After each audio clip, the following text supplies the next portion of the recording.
Let me introduce myself. I'm Martin Sanchez-Jankowski, the director of ISSI.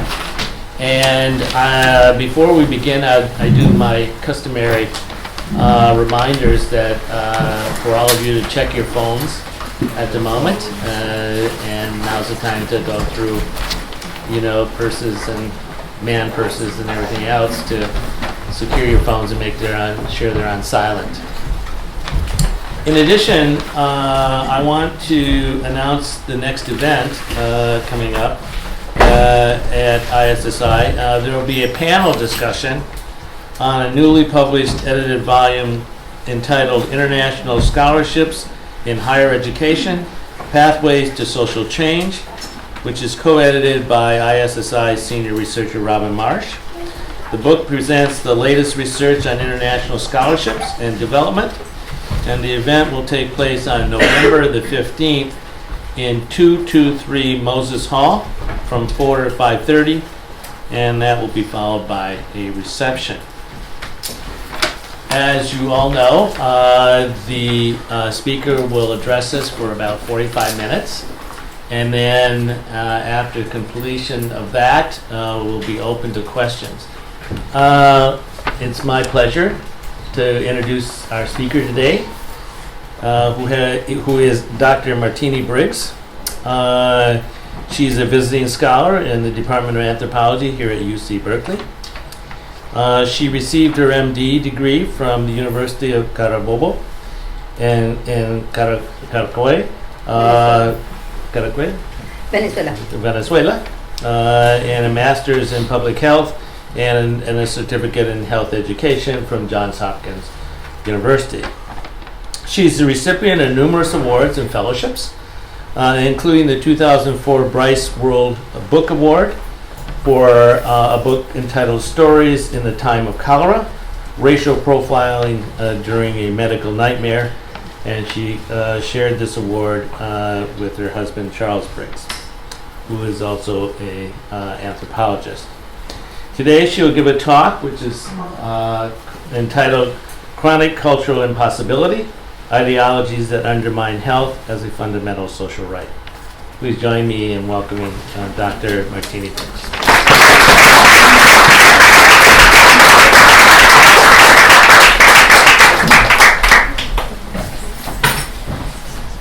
Okay. Thank you very much for having me here. Give me this opportunity. I appreciate your for being here.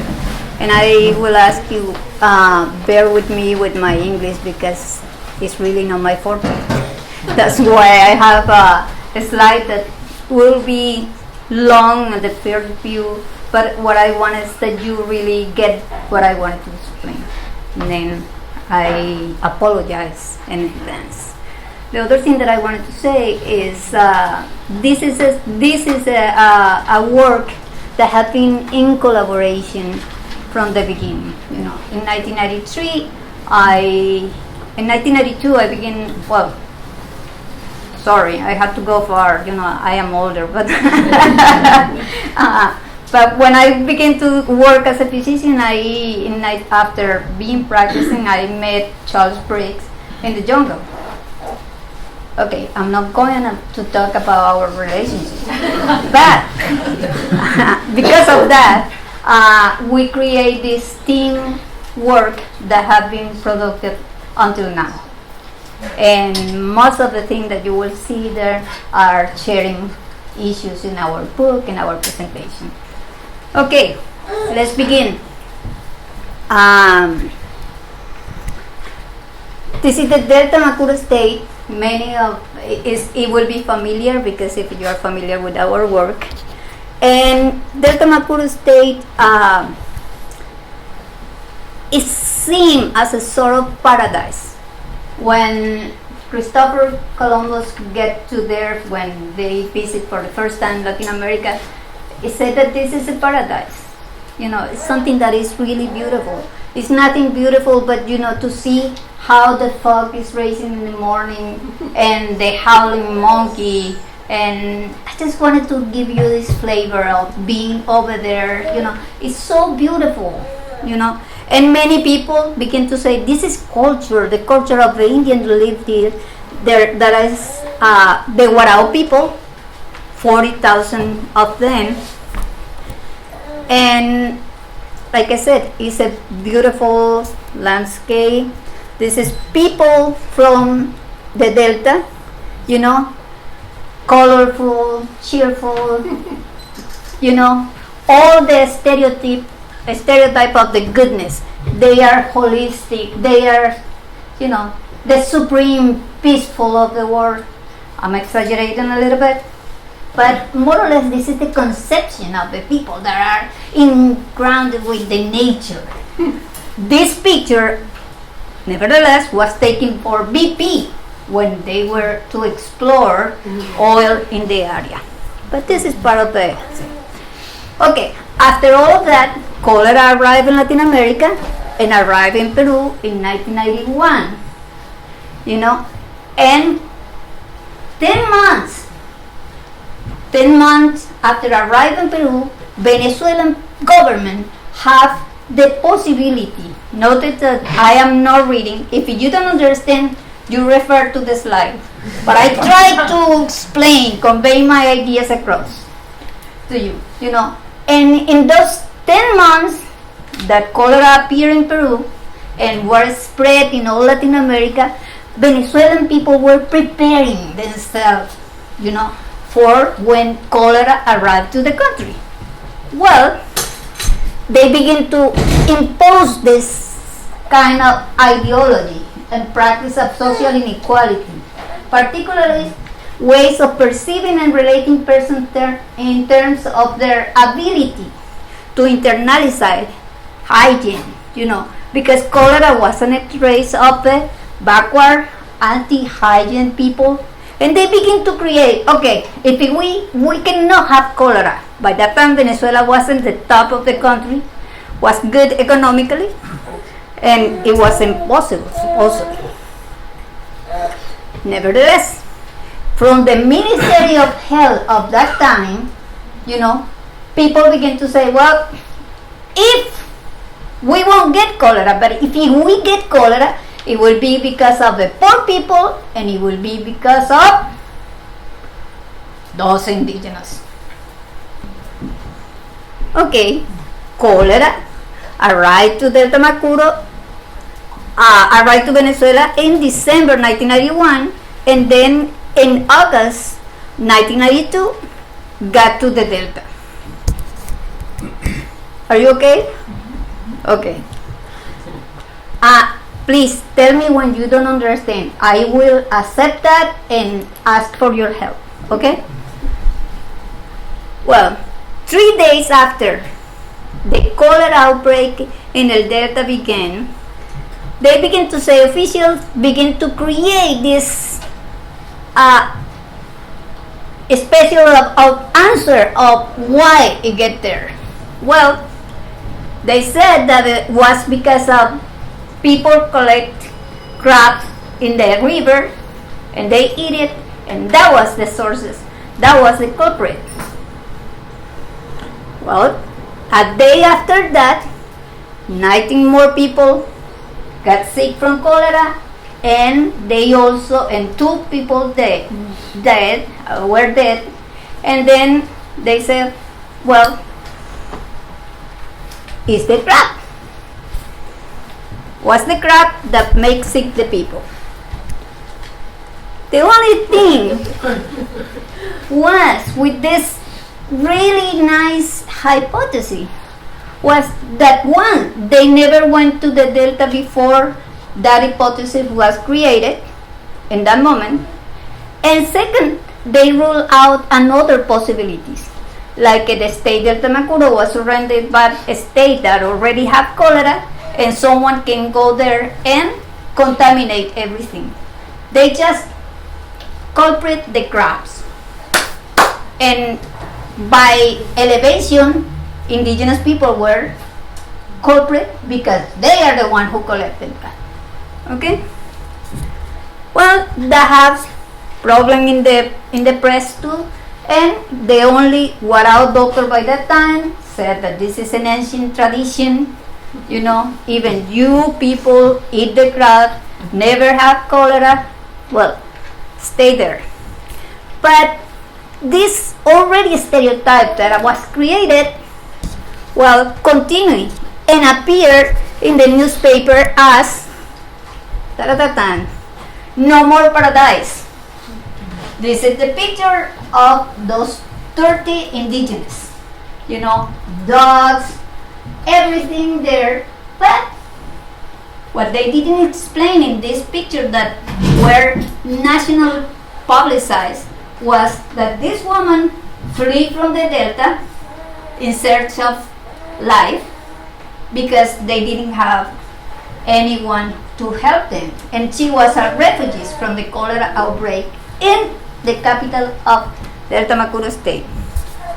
Okay, I myself was working over there in that point, and I didn't work only in Delta Amacuro but in another state. I was working in the west part of Venezuela, where another group, Yupa, were feeling the attack of the cholera outbreak. Well, see what I said. The indigenous will be to blame if cholera. Well, see, the cholera is only contagious if you touch it, if you have contact with the excrement or the feces, the diarrhea. But the only thing that he doesn't cover is the hand. When I ask people like him, not this person, but I saw many people dressing like that, why they cover their face instead of their hand? And they say, well, when I explain that it won't prevent anything, and they say, well, maybe I don't want it to become an Indian. Nice. Yeah?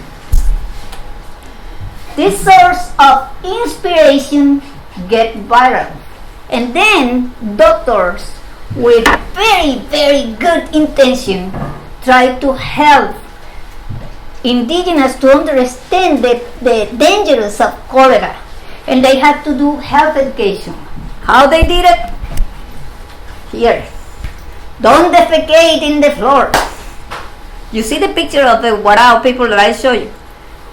But that was one that circulated among communities, telling them that they shouldn't do that. No one has seen Warao people defecating like that.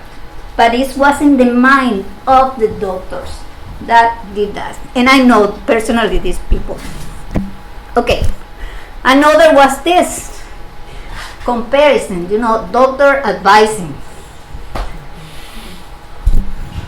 those for indigenous. Okay.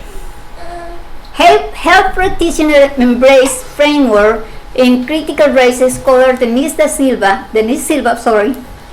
She, this produce and regulate human condition and establish a morally and intellectually kind of different human being.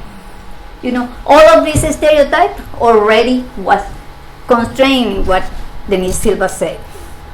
Well, Charles Briggs interviewed the head of the regional health service in Tucupita, my boss at the time. And look what she did, what she said about the Indian and the cholera. I read pretty very bad, but I will try to my best. Well, the Indian are people who accept death as normal, natural event in their life, and when an Indian dies, it's not anything transcendental. There isn't this attachment to life among them. It is all the same. A child dies and have another tomorrow, and he dies, and well, you know how to read better. That was the word of the head of the Department of Health in the Tucupita state. Paul Farmer referred to such logic as immodest claim of causality. He suggested that these are claims advanced by health professionals that elevate simplistic characterization of cultural difference to the status of causal factors that can explain acute and persistent health inequities, including epidemic or preventable diseases. Okay. These claims are immodest because they distract attention from the modest intervention that could treat and often enough cure people. And I add, you read the other part, but I will add that this is our immodest claim because hide the real disease that people have, that people are carrying. And when I talk about that, I don't talk about cholera, I don't talk about Warao. Let me tell you what. Let's ask this. How do constructions that emerge from ideology and this stereotype are used in policy? Because they are used in policy and practices of public health and get projected as actually existing cultural difference. Okay, the answer is ta-da-ta-time. This is my concept. This is what I have been working on. Chronic cultural impossibility. Why? Because always during my practice, and I practice a little bit in Mexico, Venezuela, in the Delta, and nationally, and I practice in Mexico doing a project in the camp, in the colony, and I had the opportunity to oversee doctors in Washington D.C. And all of them were telling me that the culture is important. It's what have people with scoliosis, with diarrheas, all of this. That's why I come out with this concept. It refers to pathology. It's a pathology. Of course, I am a doctor. I'm diagnostic doctors. It's like a Laura Nader, studying up, even when I am a doctor. Okay. And it's something that they acquire. It's unknown that they have it. It's okay? Can I pass it? Okay. Why is it chronic? Because it's a chronic because it's large data. People carry with them, probably since the family, talking about prejudice and discrimination. But when you get to the School of Medicine, in my case, or here, I have seen professors that said, oh, you wanted to know about Shigella. Shigella is a microbe that produces diarrhea. And say, go to the map and say, go to Guatemala. Of course, what are you going to get from that? Guatemalan are shigellosis. When professors talk like that, they are putting in you another kind of this germ of chronic cultural impossibility. Yeah? When people talk to you like that, you are acquiring this ideology. And it's something that is from the beginning and is practiced. Long data. Okay. It's chronic because it's progressive, undermine their practice and render professional to speak as new context and challenges arise. It's not in one situation, it's on the long of the practice. People are not aware that this is coming. It should be a psychologist or something. Okay. The impossibility in this concept can because doctors have fixes in the culture as a culprit, but they are incapable of seeing what Bruce Lee and Joe Ferran called social condition as a fundamental causes of diseases. Okay. Many health practitioners believe that only minority population and layperson are affected by culture. They do not know that they are suffering from chronic cultural impossibility. I am here to tell him that. Okay, this condition, as I tell you, goes hand in hand to deny effective and comprehensive health service. what is does that concept, that disease? Well, intrinsically, they see a person and they begin to classify. This is our concept that we have in the book of cholera, and we found this very helpful.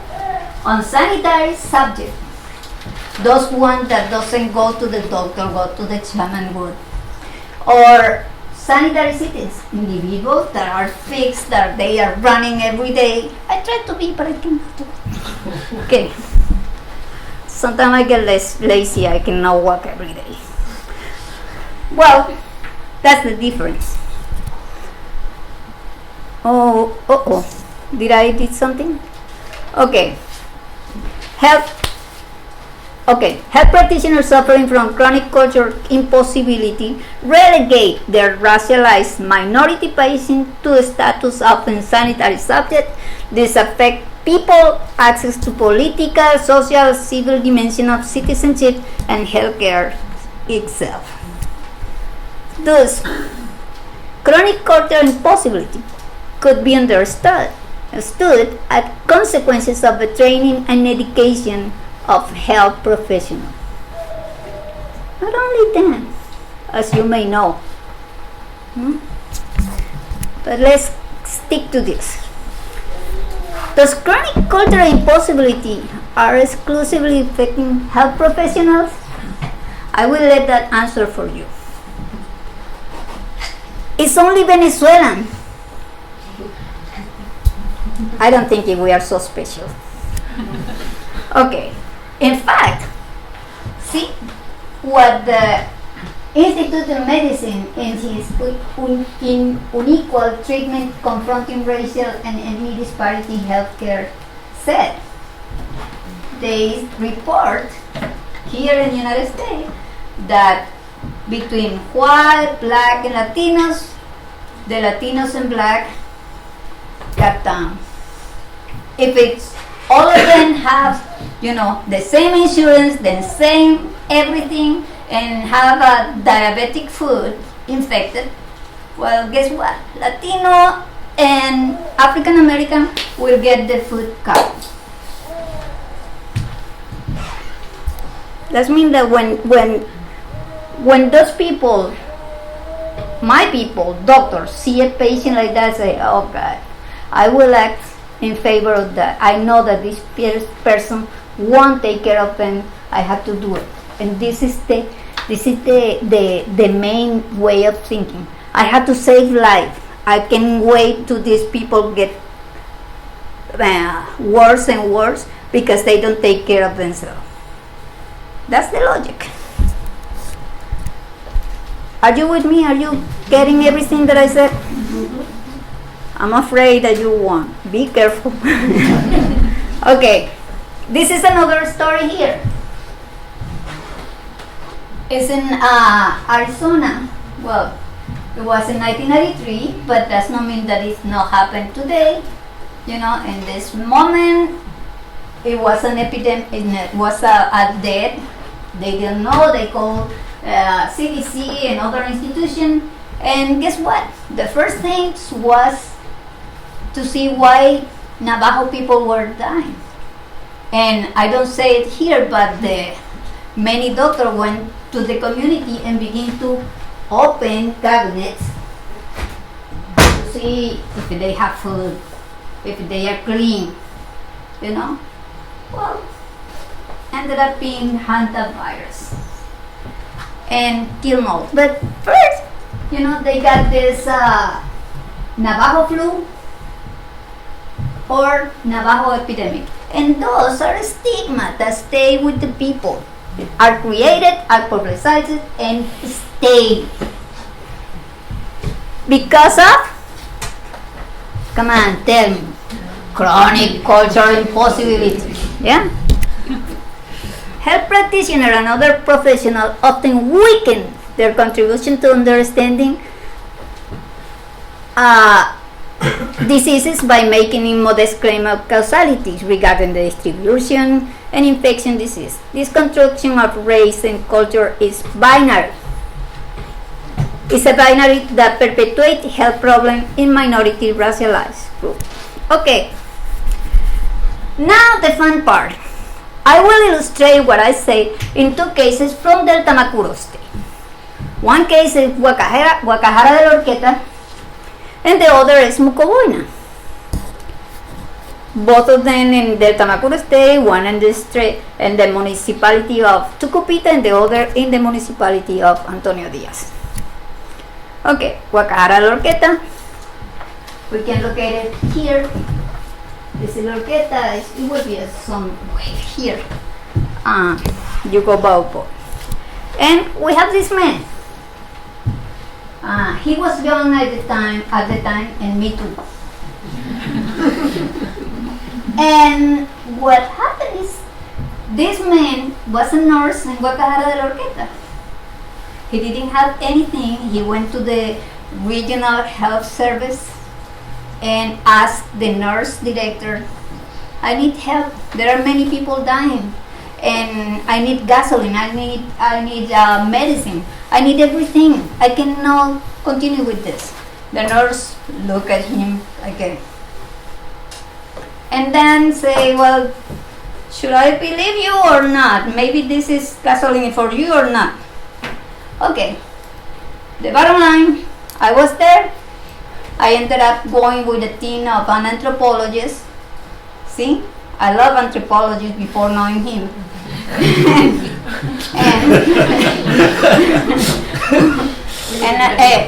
and engineer in agriculture. And then what happened? We went there with this guy, medicine, everything. When we get there, well, we can say before Jesus told me that it was 200 people living there. With the cholera, it got to 2,000. Okay, that was the first thing that I see. You see a bed, clinical bed, and you see here, close to the door. Because the conditions were so bad that, look at this. That was the way. Look at the bathroom. Look at everything. Nothing. It was diarrhea all over, and the smell was so bad that they had to put the bed close to for people to breathe. The people were in such abandon that they were cooking like that. They were, they were surviving, coping with all the misery. And we got there, and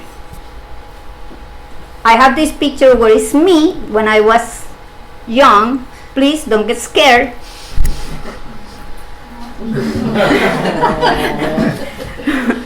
And but this is, it was my turn, but it wasn't myself. We're talking with the people around, listen what they had to say, and then there I met those people. There was Manuel, who was a carpenter, and this is the shaman of the community. And then we were 6 people already working together with the talking with the people, making this feel like it's not the end of the world. We can with this. We can do it. It's not Obama publicity. Be careful. Okay. What happened? We clean not only the rural clinic, but then they begin to build. See this? This was beautiful. They built bed, they built nightstand, they built anything. We have furniture, the whole clinic, just with this. And people, of course, were much better. See, they built kitchen, high, something to play. They also have table, It was really, really happy time. We also train, they clean the community. That's me again, don't be scared.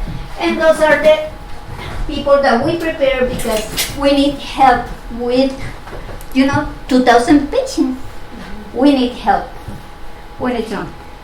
Short in the story, well, it was heaven. We were so proud. We did everything. come back to the direction of regional health in Delta Amacuro. And then, what do you read there? Well, it was worse than nothing. The regional health sent another nurse, and the nurse got all the furniture burned in the presence of all the people. They take out the vote of the Jose Silva. He resigned. That was it. When I asked why, they said the explanation of the nurse was, that was so ugly. And the explanation of the head of nurse in the Tucupita said, well, we have a modern health institution. How could you think that we will work with those? Well, the community was smashed. And until today, I won't show you more picture that I collected from that region, because it will take me more than 45 minutes and my boss will be very bad, very mad at me. Okay, second case. Mucoboina. You have listened to us. This was our one of our last adventure with the Warao people. We went there. Suddenly was a death that no one recognized. The community was scared, and in a population of Mucoboina, approximately 80 people, they lost 10% of the population in 1 month. And can you imagine one mother losing 3 children in 1 month? They came for bury one and see the other child with the same symptomatology, and nothing was happening. Well, the leader of the community assembled a team demanding that Charles and I participate in them, and we were doing our work. The signs and symptoms reported with this, for me, were a symptom and symptoms that reveal rabies. It's difficult to find another disease that is so clear, medically talking. And well, but before we get the team assembled, Warao people wasn't with their hentai scared. They went to Tucupita. You remember the picture of the indigenous defecating in the floor? Well, look at this. This is a Warao man going to talk with the regional assemblies, papers in the hand, telling those many children die, and still they put their own cartoon describing those people. See what is a stereotype? What is chronic cultural impossibility? They cannot see anything real. They only see what they are fixed to see. Okay, this was really bad because people began to describe that it wasn't 10 dead, it was only 8 numbers that were true. And well, because it was a boom, in the state, they began to do something. They went to the communities, but before that, someone was so clever in this ideology of chronic cultural impossibility that they make up the answer saying that Warao shaman are the ones who are killing their own people with their magic. So smart, so clever. And then they have to say, well, no, it's not the shaman that is killing the people. It's what? What was the explanation, handling explanation? Well, diarrhea. indigenous always suffer from diarrhea. It's natural. They die normally for the diarrhea every year. Well, that really is, I try to be funny, but it's sad. It's really sad because there is not explanation safe to tell what is going on over there. And it's not only in Venezuela. Believe me, you can see that in many countries. I bring you this, not for you to say, is Venezuela really bad? You have really aspects that are bad, but it's not only in Venezuela. Indigenous all over the world are having trouble, are very dismissed. All the minority. Look what is happening in this country right now with minorities. I am a minority. Well, I have a privileged position. I'm talking to you now. But it's always like that. Okay. With our research, I'm not giving you the correct order, but I am thinking in the time that is approaching. With our team, and I say our team not because we formed it, but because we were part of this. We visit 30 communities, 40 community reported cases of death, 38 cases death reported, 32 children, 6 adults. Once they present the symptoms of the disease, they die. It was the awful death that I ever seen in my life as a doctor. And I have experience looking at people die, but that was so horrible. Children crying. Well, I didn't see them. I see the explanation that their mother gave to us. Children just about to die and telling their mother, I'm going to die. And having this hallucination, and fear of the water. Well, it was really hard. This is the last patient, Elvia. I had to talk about Elvia sometime. And she dies, and we conclude our research when we see her die, because we know that many more people were possible victims of this disease, and we wanted to take this to the more higher level in the country, the national level. We were there. And our Warao part of the team talked to the radio, to talk to the television for the first time of their life. They were so fluent. They were so interested in explaining. People who never went to TV, suddenly they get so emotional and say and complain about more than hundreds of years of resisting discrimination, of being really affected by this. Of course, they didn't say chronic culture impossibility. I didn't dare to explain. By that time, I don't have the concept. But they were contundent, explaining what happened. Well, this case had 30,000 entered in Google in 2008. We were with the press, New York Times, AC Press. I'm very bad. And many others.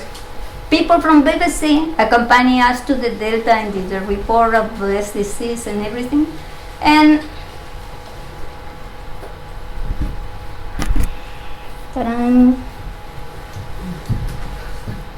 this short piece of virtual paper emitted by the Ministry of Health in Venezuela, the Vice Minister said, no, they They don't know what is the cause of the death, but it's not rabies. And they didn't explain, and until now, until this moment that I am talking here, there is no cause that they will say. They say it's not rabies, but they don't prove otherwise.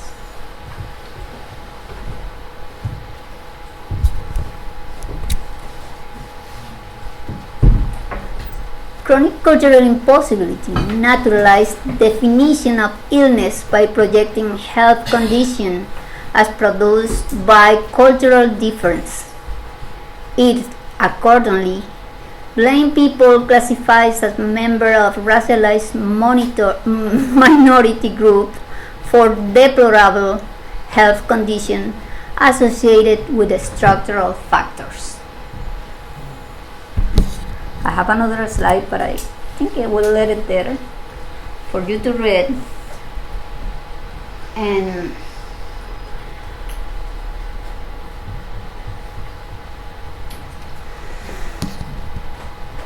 are you ready?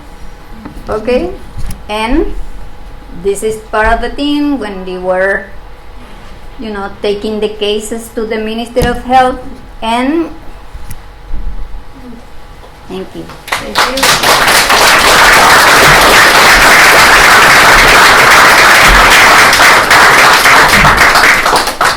Right, left, right. No, I'm not going to do that. Just raise your hands, keep your hands up, and I'll nod when I have you. Thank you very much, Clara. It was a wonderful talk. I was just wondering if you could talk more about what do you think is the solution to chronic cultural impossibility? Do you think this lies in the way doctors are trained? And I speak from India's example where I see the same thing that you described at even like larger proportion because we are so many, I guess. But I was wondering, like, could it be the way doctors are trained? Because in India now a new program exists where doctors have to necessarily work for 1 to 2 years in a rural population to get the training and to work with people that they know nothing about, that they do not know the cultures about. So you think something like that would help, or what are the other steps that can be taken? Something like what would help? Getting doctors to go to rural communities or to communities like indigenous communities and working there necessarily as part of their training. Or what are the other solutions that you think might help in curing the chronic cultural impossibility? Well, first of all, let me tell you that something that I didn't explore in this is what every disease have a causes, have a development, have a, consequences, and also have medicine to treat.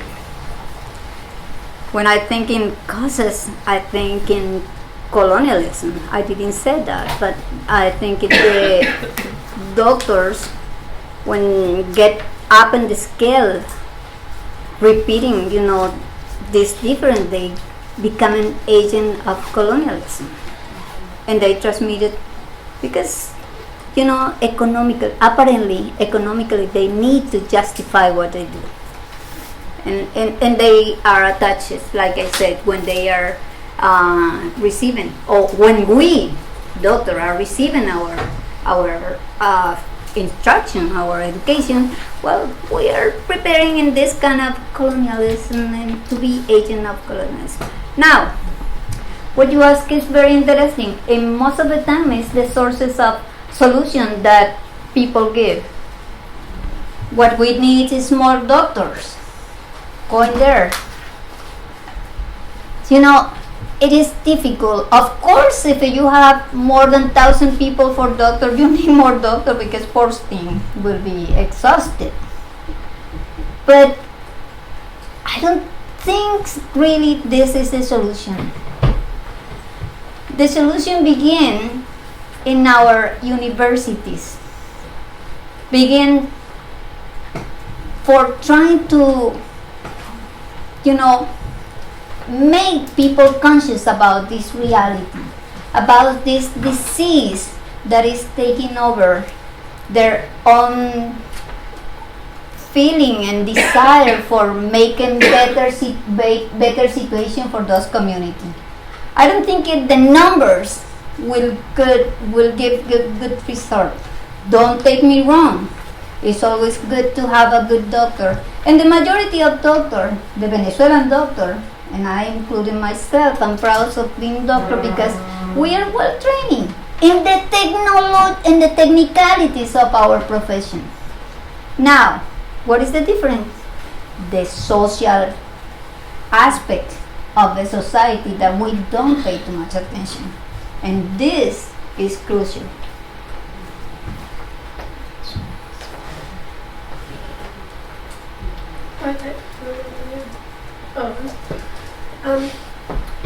Maybe I misunderstood you, but at one point... Now you told me that. I thought at one point, and this could be my own projection, that you were talking about how everyday social categories and values were, that medicine was porous to that they were part and parcel of medicine and medical training. Was I wrong? Meaning, here you're talking one level that the training in medicine was specific and unique. And I thought at one point you were talking about how much it reflected the larger social and cultural context. Did I get that wrong? Well, let me say, if I understood you, you're talking about the doctors going there. Yes. And the formation of the medicine they were taking. By that time, we have no problem. Well, the problem was that the community didn't have. But once I was there, and many people were there, we have all the medicine and all what we need. The doctor was very well trained. No, I was talking about culturally, this cultural impossibility, and this perspective of having categories that are fixed and different and judging marginalization. So I understood that was also characteristic of the larger, let's say, middle class population, not just specific to medicine. Yes, that's why I said that it is not only Venezuelan, it's not only physician. This chronic cultural impossibility can be seen. An example: school, president, 45. Okay. That's. Thank you. Yeah. Clara, could you say a little bit more about why the naming of the disease or the identifying the disease as rabies? That seemed to be very important that the Venezuelan government has not identified it as rabies, and I'm wondering why that. I mean, obviously it matters from a public health perspective, but it seems also tied to your argument, but I don't quite understand. Okay, yeah. Maybe this is a part of my talk that need to be more explicit. The thing was this: when the team were assembled, we were in the boat, community by community, talking by the people. People were telling us that the majority of people who died, children, were bitten by a bat. And we make the connection. Bitten by a bat 2 months before, and then at 2 months they begin with the symptoms and they are dead. Okay, is that we as a team or I as a doctor wasn't working officially for the government at that moment. I have been working with them, but by that moment I wasn't official of health, And what we did was a presumptive diagnostic. We presented the government and the press with the presumptive diagnostic of rabies. 2 + 2 is 4. Okay. But for some reason that we had to research more. Well, it was in time of revolution. Charles was put it as an agent of the empire, and I was someone who heard the agent of the empire, and we were against the revolution, and that was something for them to take against us, that we create a scandal, and they didn't accept that. They haven't said what those children died. They didn't mention. They only say it's not rabies. They are another people. They are aliens here. They don't know what they said. That's why. And I think that is only one minuscule part of the explanation. There are more on there. Recently, they have developed a mining industry in the area. We don't know. Robin? Yeah, I wanted to ask you, Clara, as you were talking, I was thinking of the young Che Guevara, who, the doctor from the elite family in Argentina who traveled through Latin America and experienced poverty in indigenous communities and the lepers in Peru and everything. You see the movie? I did. I think it's based on his It was right? real, but it was good portrayed in the movie. And now Cuba is known for having a program in community-based medicine. Well, yes, they have it. And Latin America have a problem in social medicine for more than 50 years. They are talking about this thing. But for quite some time, I think, from my understanding of some young medical students from different parts of Latin America, they had gone to Cuba for this program, feeling like it wasn't available in their own countries. And there's something about starting from day one in your medical program with this emphasis that probably has gotten at this disease that you're talking about, or this impossibility. Chronic culture impossibility. Right, so if you have any knowledge of the Cuban program, if you've visited it, if you've been there, if you've met doctors who have graduated from there or perhaps, dispersed to different parts of the world, that's the question. Yes, it's a good question. Thinking, I know people. I know why they got the people from Cuba and Venezuela, because the doctors already there. Many doctors are coming like me from working family. Once you are a doctor, you distinguish yourself from those working classes. You belong to other classes. And when the government, in Chavez's moment, asked for doctors to come and work with the revolution, in this case, people didn't want it because they had to live in the barrios 24 hours, 7 days. And they said, well, I graduate. I cannot go there, and the places where, like at this rural clinic doesn't have anything, I deserve more because I studied. And then the Cuban doctors that are accustomed to go, they were there, they were bring there, and they begin to work over there. Now, it's tricky because Cuban doctor, and this is not a critic, this is really good that they have a good health care, but remember, it's an island, it's contained. And Venezuela are crazy, are more open, and it was divided politically, but fearless politically, at the point that the opposition tried to kill people. The opposition tried to kill doctors that were working in the revolution. I think they did. They killed one or two, but that's not the thing. When we were working in the Delta and we were seeing the practices of a Cuban doctor, we know that they also are very biologically, they are in this biological causality. Or you are gripped, you have flu, or you have cold. Well, maybe you have a streptococcus. You have this. Well, they are excellent, and they know how to talk with the people. With respect and everything. That means that they are not suffering from chronic cultural impossibility.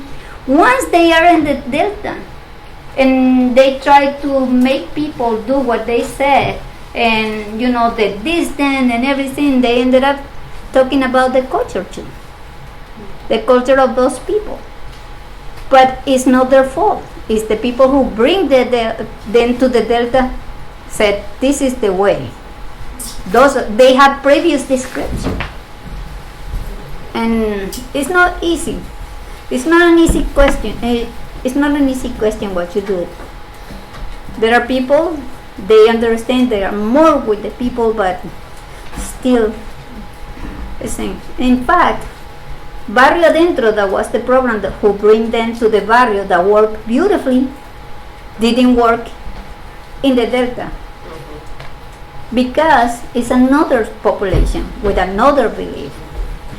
And they couldn't overcome the health situation of the Delta even when they were living there 24/7. I don't know if I answered. It worked better in the urban slums. Yeah. Okay. So, chronic cultural impossibility. You talked something about the how this condition emerges as part of the process of training, or as doctors in the sort of medical professionalization process. In many countries, although your specific example is Venezuela.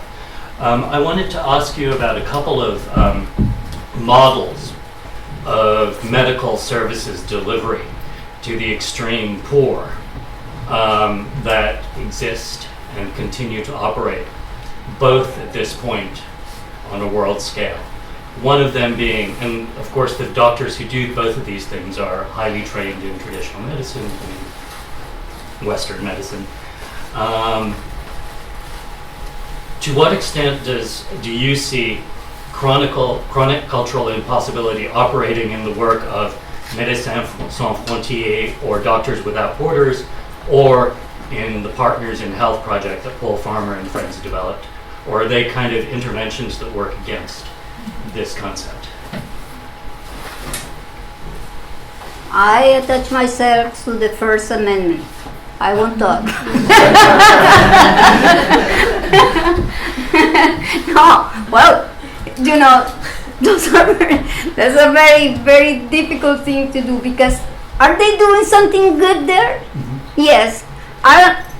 With my concept, I'm not denying that the people wanted to help, and sometimes they help. When doctors in the Delta go and they treat a person with cholera, they put 1, 2, 3, 4 IV, give medicine, stay there whole 24 hours.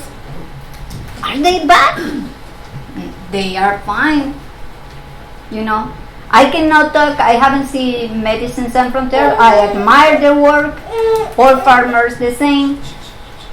What I said is always this element that even when you do what you have to do, it's inside you to say, well, I did it, but they won't change. And my moral is the frustration of the doctor, They wanted to change the world, but when they are confronted with the reality, it's impossible. What they said, I cannot do anything.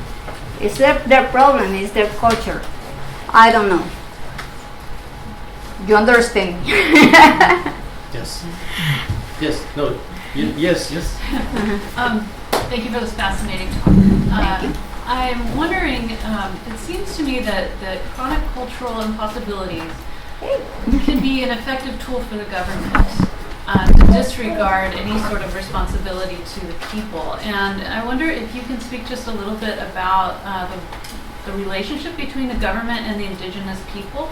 And do you see this applicable in other areas as well? Do they just sort of wash their hands of indigenous people and blame it on them as a cultural thing? That they're not worthy or would not benefit from this kind of help? Well, absolutely, absolutely. It can be a good tool to help with this immodest claim of causality with inequities. You know, when you see my policy all over when my work was, it's a patient, but it's like me. It's another human being. When you begin to treat it with respect, with the, you know, it's someone that you care. It's not the profession that you care. It's what you see in this person, you know. It's that she, him, the children deserve to receive my best. Then things, and if I understand that, I'm sure that this will change some realities all over the world. I don't know. Yes. I will begin to publicize that. Yes. Thanks for your fascinating talk. I was just curious, in that second community with the rabies, did the community themselves accept the rabies diagnoses, and did they make their own changes to prevent being bitten by bats in the future? This is a fascinating question. We were the team of 6. One was a shaman, and he wasn't totally opposed to that, but he was telling us that he have living with bat biting children all the time and nothing happened. The others helped. The community, when we went to visit and we begin to talk and to explain to them that the bats, because one thing that I didn't say when we visit this community in this moment, it was a lot of cats in every house, and when we asked why too much cat, Warao traditionally hate cats, and yeah, because they live in the water and cats are smelly. And for people that doesn't have too much ground where to play or clean or everything, it's inconvenient. But this time we find a lot of cats. Why was it? And when we asked, they said, well, it's because there are too many bats. And we also saw a cat catching a bat when they can. It's amazing. You know, the people who wrote Dracula, they were really into that. Yeah, I saw that animal sliding, and my God, I said, it's horrible. I don't want to get it. And I got bit for one of those animals. Another reason for hating them. Well, what was the question? I'm sorry, I get lost. The community's reaction. Yeah, and the community, we said to the community, you need to sleep more closest to the fire. You know, we begin to give something, you know, cleaning. If you are bitten by the bat, you have to wash it with soap. You know, only washing can avoid 70% of this disease to be in place. Vaccination, we went to claim for vaccination. They didn't give it.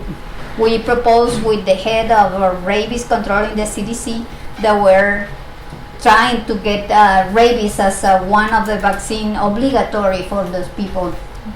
Fail, you know. And but I think the community got it. They achieved to really prevent more death because of, and they sleep under the net, you know. And we give some recommendation, and that was well accepted for them. I think they acknowledged that this. Patricia. Yeah, so thank you. Also, I echo the comments on this fabulous line of work and your commitment to communities in the work. And my question is about more of this sense of the humanity of the researchers, the practitioners, and the people serving the community during the crises that you described. And maybe it's a two-part question. And the first one is, did you at some point think that you were wrong in your diagnosis? So this is the human part, right? And how did you remain consistent working with community as anthropologists, as practitioners? How do you persist against the larger, right, structural, political, right? So you shared a little bit about that, but I'm more interested in this question to the extent that it is possible to answer, like, how did you, as an individual, as a human being, dealt with both a possibility of being in error and also being confirmed that how are you going to go about changing people's minds to save lives? Okay. Thank you, Patricia. Really, it's a beautiful question. Let me tell you something. When I went to work with the indigenous for the first time in 1991, sorry, I'm old. I just was graduate, and the first things that people told me is, Clara, don't get too much enchanted with the Indian people. They never will be grateful of what you do, and they won't do anything for you if you need it, ungrateful, dirty, whatever. My mother had 9 kids, and she always said that I was the crazy one. It must be for that reason that I persist.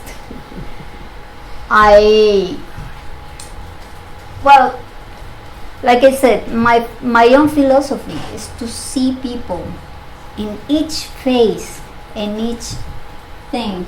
And I don't mean that I don't get mad. That had to be clear. But when you see those people, you have no other way. If you love your life, if you love being human being and your profession, you have to do something. You have to talk. First, someone teach me, that it's not because they are beautiful. You have to listen. What is their explanation? You have to listen to them, what they are doing, why they are acting like that.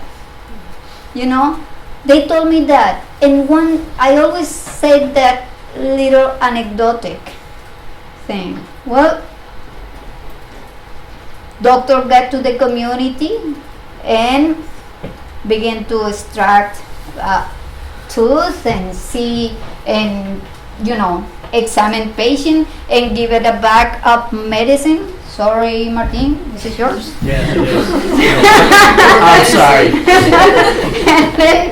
and then they give you a bunch of medicine to them. 5 medicine, they said. This is for the money when the sun is rising. This is in noon when the sun is in the middle.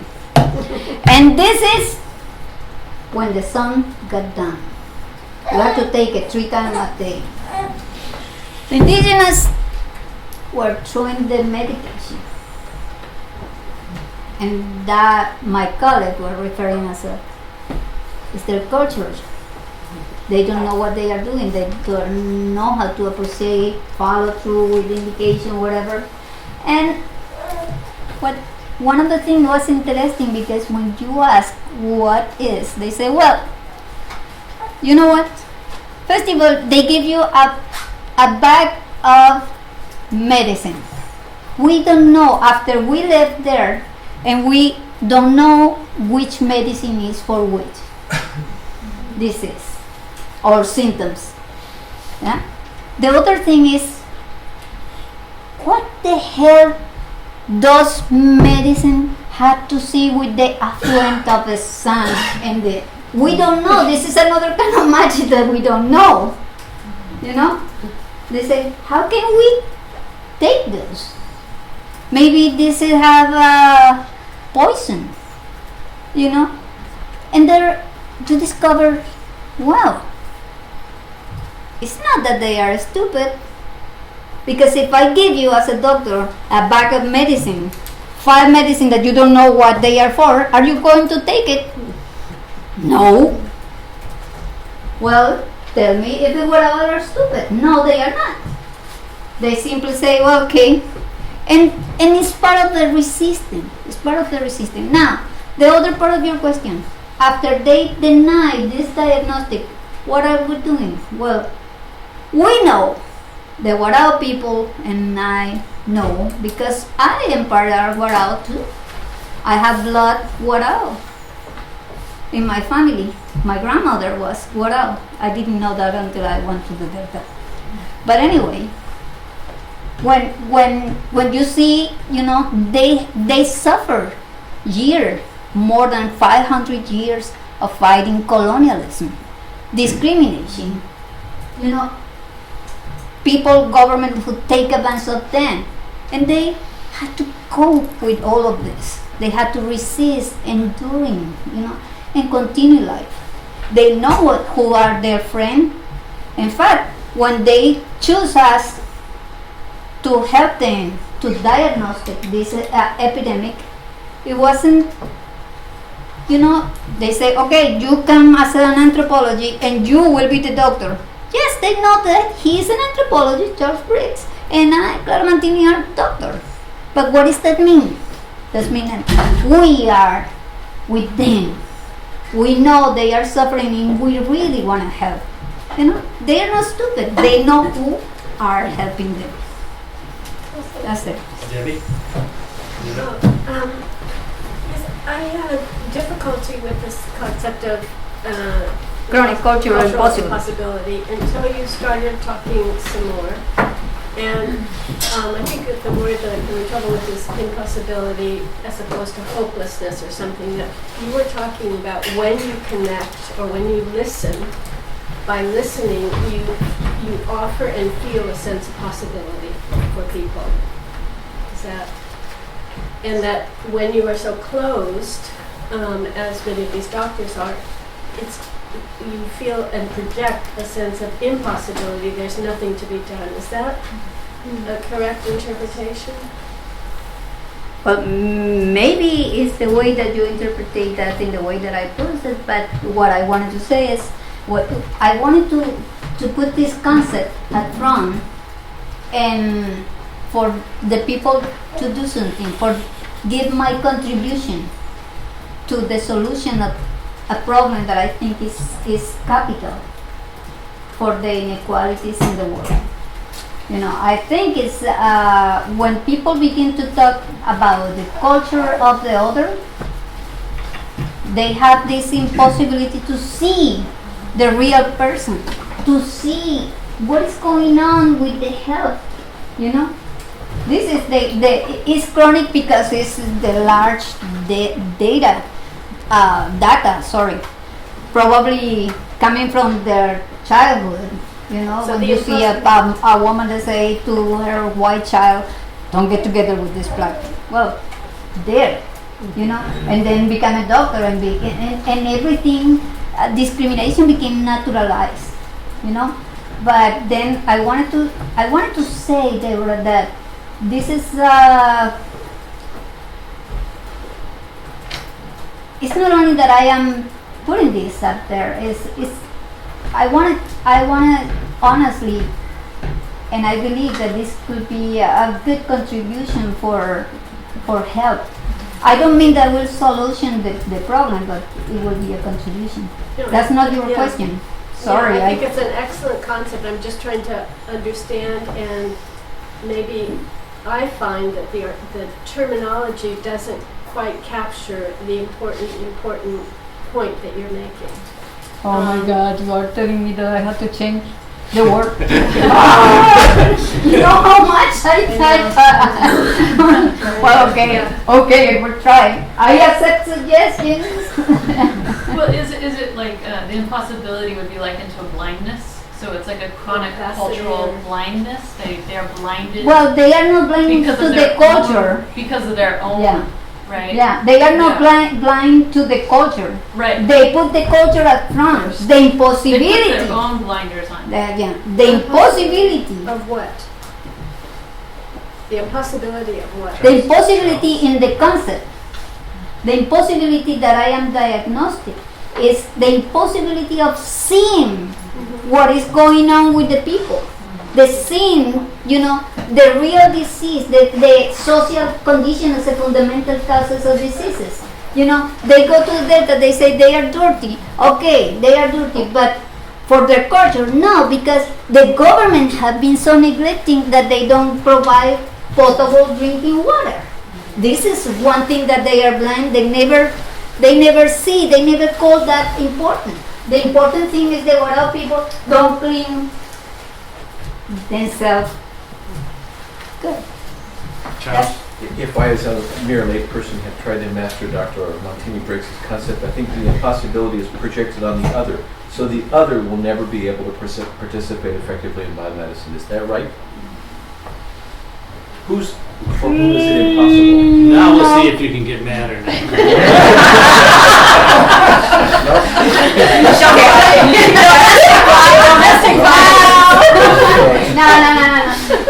No. The chronic culture impossibility, remember, is something that those doctors suffer. It's something that they carry with them. When the doctor said, here the case of cultural competence in this country.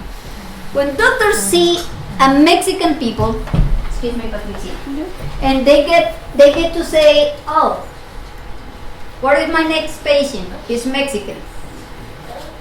And they say, Mexican believe in susto. Okay. Yes, it's true.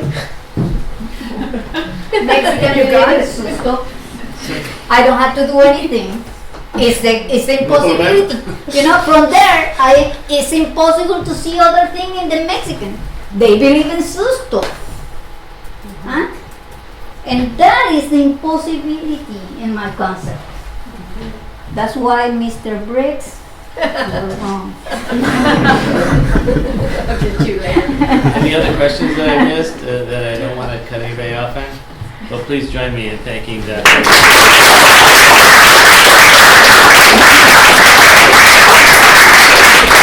Thank you very much for bearing with me. Thank you. I know it's difficult, but I did. So should I tell Charles where